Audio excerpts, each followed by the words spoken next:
Latvijas valdība strādā mūsu tautas labā, galvu nepacēlusi, un viņiem nav laika atbraukt uz Emīla Dārziņa Jāņa skolu, lai noklausītos melanholisko valsi. Tāpēc šo nacionālo bagātību šodien Marijāna Nokolokovaka, ķēncis ar Pāvulu un baltais kaķītis, ir atgādājis kopā ar dažiem piebaldzēniem uz galvaspilsētu. Divinot Latvijas valsti, mūsu izcilais novadnieks Kārlis Skalbe pat ļaunākajos murgos nespēja iedomāties, ka gadsimtu vēlāk piebaldzēniem nebūs ceļa, pa kuru cilvēcīgi atbraukt uz Rīgu.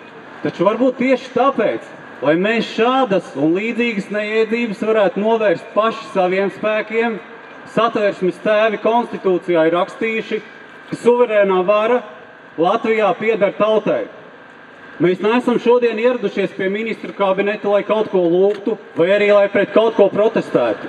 Mēs esam ieradušies, lai simboliski realizētu tautas varu un iesniegtu ministru kabinetam pieprasījumu nekavējoties izsludināt ārkārtējo situāciju Vecpiebalgas novadā, lai novērstu to dzīvības un veselības apdraudējumu mūsu cilvēkiem, kas viņiem uzglūna no jau bēdīgi slavenā autoceļa P30.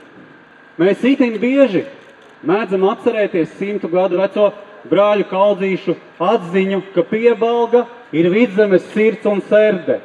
Taču šodien mums vēl svarīgāk ir apzināties, kas Vecpiebalga Latvijai ir šodien un par ko Vecpiebalga Latvijai varētu kļūt rīt. Es aicinu ikvienu pielikt pūles, lai arvien vairāk ļaužu Vecpiebalgu sajustu kā savu iedvesmas avotu un piedzīvot tos laikus, kad Vecpiebalga kļūs par Latvijas sirdsapziņu.